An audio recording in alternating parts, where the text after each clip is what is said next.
Is seeking to debunk the myth that the international and financial services sector only benefits non-nationals. This is according to President of BIBA, Gregory McConney. He says the sector contributes $1 billion to the gross domestic product annually and about 60% of all corporate taxes collected by the government. Mr. McConney says a significant number of locals are employed in the sector. We do have over 4,000 employees, probably 4,500 employees within the sector, and the vast majority, we estimate over 90% of them are Barbadians who have been achieving varying levels of success because they embraced the opportunities that the international business sector held out to them. However, the employment factor is just one of the opportunities available to Barbadians. There are many, many spin-off benefits that the sector offers to taxi drivers, couriers, security firms, realtors, restaurants, and many other business interests that benefit from the valued in the hundreds of millions of dollars, the overall contribution of the sector.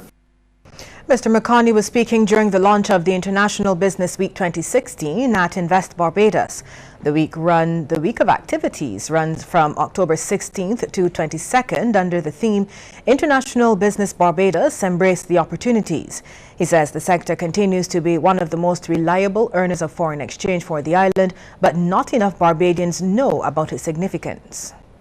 International businesses kind of out of sight, out of mind for a lot of the population in terms of, we're dealing with customers that are mainly international customers, so there isn't a lot of domestic presence seen, and that may cause people to not really appreciate the value of the sector to the economy, but it does have a very, very significant impact. One of the major highlights of the Barbados economy over the past 50 years is the significant shift towards a services-based economy from agriculture. That's according to Professor Andrew Downs, Professor of Economics and Pro-Vice Chancellor for Planning and Development at the UWI's Cayfield campus. He made the comments as he delivered a lecture entitled The Path to Economic Development 50 Years After Independence at the Almond Bay Resort. It was part of the Democratic Labour Party's ongoing lecture series celebrating Barbados's 50 years of independence. What we've seen in relation to the productive activity is an increase in the new services sector, especially tourism and international and business and financial services. Those you see here, therefore, if one looks at the contribution of services in 1960, it was in the order of 14.9%, or 15% in 1960, and in 2015, it is 21%. So in many cases, we'll see then that Barbados has made, as I indicate towards the end, made a complete transformation from being an agriculture-based economy to a heavily services economy. And you don't have to look at the statistics to know that, you just have to walk the streets or walk into the country to see that. Professor Downs adds that the decline in agriculture has been sharp in the past 5 decades. We have a situation here where we've seen a decline in the contribution of the agriculture sector to real output.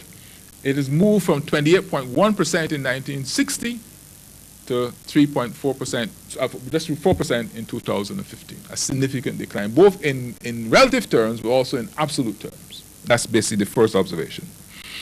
The second observation is that we've seen the rise and decline in the manufacturing sector in real terms. And as in terms of contribution to agriculture, there was a time in the 70s, 80s, when the agriculture sector was riding high. But then we've seen a significant decline in the manufacturing sector. We've seen a decline in that. Here's a look now at how some of the major stocks traded today across the region. In Jamaica, Scotia Group Jamaica Limited was the volume leader with 737,828 units. In Trinidad and Tobago, the Answer Merchant Bank Limited was the volume leader with 200,000 shares changing hands for a value of $8,002,000. And here in Barbados, Fortress Caribbean Property Fund Value Fund was the volume leader, trading 46,903 shares at 57 cents each.